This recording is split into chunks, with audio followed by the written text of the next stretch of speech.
Hello, everyone. I'm Marilyn, and I want to share a cautionary note with you all. My story involves some deeply challenging experiences with abuse. While I'll keep the details brief, I feel it's important to highlight certain events to shed light on the difficulties I faced with someone who was supposed to be family. Marrying my now ex-husband, Henry, is something I deeply regret. At first, Henry seemed like a wonderful person, and his family appeared equally admirable. His mother, Kayla, was involved in charity work, and his father, Bruce, was a successful businessman who made sure his family never lacked for anything. They seemed like the perfect family, and I was thrilled to join them. But after marrying Henry, things took a darker turn, primarily due to Kayla's behavior toward me. Her treatment started with small, petty actions, like hiding my glasses, phone, and purse, leaving me distressed as I searched for them while she watched, amused. As time went on, the acts grew more malicious. She would ask me to handle scalding hot pots, deliberately causing me pain. One instance stands out. She added fish sauce to a dish knowing I was allergic, causing a severe reaction that made me miss an important event. She would demand hours of cooking from me only to throw the food away afterward, denying any involvement or claiming these actions were accidental. The cruelty escalated further when, at a family gathering, she intentionally caused me to slip, trying to embarrass me in front of everyone. After enduring this for months, I finally confronted Kayla and asked for my husband's support. I demanded to know why she was targeting me, expressing how utterly exhausted I was by her behavior. Her response was pure denial and deflection. She accused me of being overly dramatic, insinuating that my complaints stemmed from jealousy, an accusation that was both baseless and deeply hurtful. Despite Kayla's outward image as a charitable, respected community member, her actions behind closed doors painted a very different picture, one that was difficult to reconcile with the image others had of her. What was even more shocking was the indifference Henry showed toward the abuse I was enduring from his mother. It became clear that Kayla was manipulative, expertly hiding her malicious actions behind a facade of innocence. And despite knowing exactly what was going on, like her dangerous tampering with my food and the deliberate misplacement of my belongings, Henry shockingly sided with her. When I confronted him, urging him to acknowledge his mother's abuse, he dismissed it outright. "You're being ridiculous, Marilyn. My mom would never do that. It's all in your head," he said. His response left me stunned. He echoed Kayla's claims that my worries were simply a result of jealousy and paranoia, completely ignoring the evidence of her malice. His denial of the truth was bewildering, especially from someone who had once shown me love and care. It felt as if I had been struck by lightning, blindsided by his complete disregard for my well-being. That's when Kayla intervened, threatening to kick me out of their home and telling me I was unworthy of their family. She even suggested that Henry could leave with me, hinting at the potential loss of his inheritance if he took my side. Henry's response crushed me. He sided with his mother, reassuring her of his loyalty and promising to correct my behavior. His readiness to dismiss me to preserve his standing in the family exposed a painful truth. Henry's loyalty was not to me, but to his future wealth. We had been living under his parents' roof, their insistence on it, with Henry working for his father's company. While he had some assets, he owned no property of his own and was heavily reliant on his parents for financial security. His sights were set on his father's wealth, and he wasn't about to jeopardize his inheritance by supporting me against his mother. This realization made it clear how deep Henry's greed ran, and how far he was willing to go to protect his interests, no matter the cost to our marriage or my well-being. Bruce, my father-in-law, was often away on business and remained oblivious to the turmoil brewing within the home.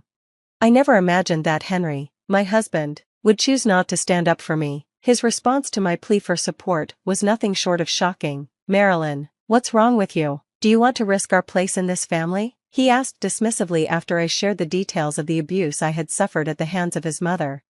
Feeling disheartened, I shot back, asking, what kind of partner would prioritize his future security over the well-being of his spouse? His defense was equally disheartening. He argued that it was unreasonable for me to expect him to confront his mother, suggesting that doing so could jeopardize his inheritance. I pressed further. "Is your inheritance more important than our marriage?" I suggested that we could start fresh, away from his family's influence, even if it meant living more modestly, but he dismissed the idea immediately, insisting that we could never afford such independence and demanding that I simply endure his mother's treatment without complaint. In that moment, the truth hit me hard. Henry had chosen his path, and it was not the one I had envisioned for us. He was not the partner I believed him to be. Feeling isolated and unsupported, I made a decision. I would not let Kayla's manipulations defeat me. Instead of fleeing, I would expose her for who she truly was. My plan was daring yet straightforward. I discreetly gathered footage from the house's security cameras, documenting Kayla's abusive actions. I carefully compiled the evidence into a video, setting it aside for the right moment, Kayla's upcoming birthday party, which would be attended by family and guests, including Bruce, her husband. When the day of the celebration arrived, Kayla was the picture of grace and warmth, especially in front of others. Her behavior toward me was surprisingly pleasant, likely because of the company. It was the perfect opportunity to reveal her true nature. My resolve was firm. It was time to expose Kayla's cruelty without making a scene. I played along during the festivities, biding my time. When the birthday cake had been served and the moment felt right, I stood up and addressed the gathering. "Thank you all for joining us to honor Kayla on her special day," I began, my voice steady. "Many of you are familiar with her reputation as a kind and generous individual. Today, I prepared something to showcase just how remarkable my mother-in-law truly is." I gestured toward a screen set up for the occasion. Instead of merely talking about her deeds, I've compiled a video to give you all a closer look. Please enjoy. As the video played, it revealed the truth of Kayla's actions, and the facade she had so skillfully maintained began to crumble before everyone's eyes. I was ready for whatever came next, knowing that I had friends who would stand by me at a moment's notice. After years of enduring mistreatment, my resolve had solidified. I was determined to stand my ground and expose Kayla's duplicity for everyone to see. My concern for what my husband or his mother thought of me had vanished. I was beyond caring. The reaction to the video was immediate and intense. The guests were visibly stunned, while Kayla and Henry were left speechless, caught off guard by the revelation. Bruce, who had been distant due to his business commitments, was understandably shocked by what he saw. When the video ended, it was Bruce who broke the silence, demanding an explanation from Kayla. Kayla, desperate to protect herself, tried to dismiss the footage as manipulated. She insisted she was innocent, accusing me of malice. Her attempt to deflect blame only fueled my determination. The audacity of her claims, suggesting that an entire year of abuse was a product of my imagination, was staggering. I watched, wondering if anyone could still be fooled by her lies after witnessing such clear evidence of her actions. Calmly, I addressed Kayla's attempts to discredit me. "So, you're accusing me of tarnishing your reputation? How about we involve the police and see if they think these videos are fake?" I suggested, keeping my tone steady. Kayla scoffed at the idea, dismissing the police as a waste of time and insisting that the footage was nothing but lies on my part. But the mention of law enforcement clearly rattled her. She hadn't expected me to make such a bold move. This was a step too far for her, and her panic was evident. The revelation of her actions had already caused ripples among her family, but to my surprise, some of Kayla's colleagues from the charitable foundation where she worked were also present. They looked shocked, likely messaging their superiors about what was unfolding before them. In a desperate attempt to salvage her image, Kayla tried to play the victim to Bruce. She lamented how I was supposedly plotting to have her arrested, claiming I was the one causing trouble. She hoped Henry would back her up. Henry's feeble defense only made things worse. "It's not what it seems, Dad. Marilyn's overreacting. Mom's been nothing but kind," he stammered, trying to defend the indefensible. This moment underscored Henry's complete indifference toward the abuse I had suffered. Bruce, catching on to the fact that Henry knew what was happening and had done nothing about it, was visibly shocked. It was becoming clear to everyone that Henry's priorities were seriously skewed, that he valued his inheritance and the luxury of their grand home more than my well-being. Bruce, a man of principle, was appalled not only by Kayla's actions, but also by his son's lack of action. His reaction confirmed what I had hoped. He would not stand by idly. His moral compass and sense of justice made him an unexpected ally in my fight for justice. His anger was palpable, signaling that he would not let this go unanswered. This was a turning point. The true nature of those around me was laid bare, and the stage was set for what would come next. When I shared with Bruce that Henry had dismissed my reports of abuse, claiming it was all in my head, his face said everything.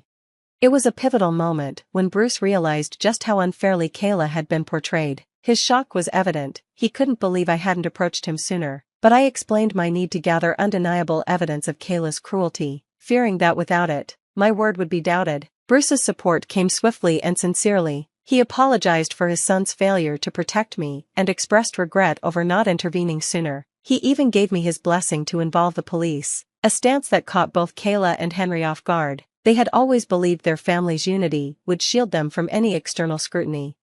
Kayla's desperate plea to Bruce, attempting to paint herself as the victim of an unfair accusation, fell on deaf ears. Bruce's patience had worn thin. He condemned both Kayla and Henry's actions, declaring his intention to divorce Kayla and disown Henry. The stunned silence in the room spoke volumes. Kayla and Henry, who had long manipulated situations for their own benefit, found themselves on the receiving end of a firm, unwavering decision. Bruce's declaration of independence from them was met with approval from the guests, signaling a clear break from the past.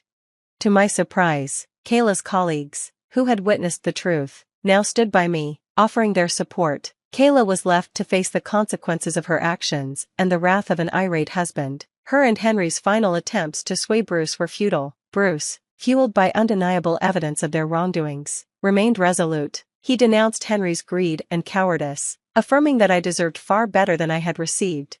In a dramatic turn, Bruce prioritized integrity over familial ties, proposing to sever all legal and financial connections with Henry and Kayla. Despite their protests and disbelief, Bruce stood his ground. His stance marked a significant departure from the past, signaling a new chapter of accountability and justice, and paving the way for healing. Even as Kayla and Henry desperately sought forgiveness, Bruce's resolve remained unshaken. The revelation of the extent of Kayla's cruelty was a deal-breaker for him. The shock of discovering how monstrous his wife could be was too much for him to bear. Kayla's reaction to his decision was as if she had been struck by lightning. Henry, teary-eyed, pleaded for forgiveness, ignoring the true victim of their actions, me. The unfolding drama exposed the true priorities of Kayla and Henry. Wealth and social standing far outweighed any sense of basic human decency. Henry's distress over losing his inheritance, rather than the torment inflicted upon his wife, spoke volumes about his character. Kayla, too, resorted to tears, but not in an apology to me. She wept in an attempt to sway Bruce from making his drastic decision, pleading for forgiveness as though the betrayal could be brushed aside as a mere mistake. Their apologies, once directed at me, now rang hollow under Bruce's pointed scrutiny.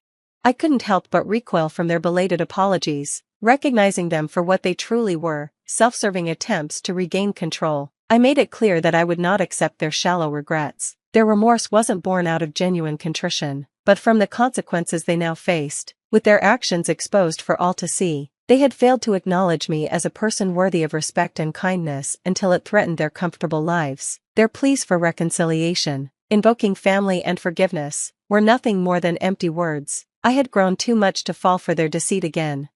Their attempts to make amends were too little, too late. I stood firm in my resolve to break free from their toxic influence, knowing I deserved far better than the treatment they had subjected me to. As Kayla and Henry pleaded for forgiveness, calling for a return to our so-called perfect family, I couldn't help but laugh. The irony was striking. In what universe does a perfect family include abuse and neglect of one of its own? Their apologies, self-serving and hollow, felt more like bad jokes.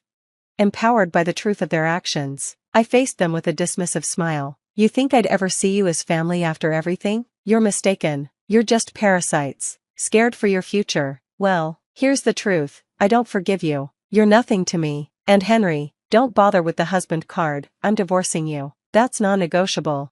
Henry's pitiful attempts to justify his actions, claiming it was all in the name of protecting our future, fell on deaf ears. His excuses only underscored his greed and complicity in his mother's cruelty. Bruce, equally disgusted by Henry's behavior, reaffirmed his decision to disown him, declaring that Henry's inheritance was forfeit, regardless of any attempts at reconciliation on my part.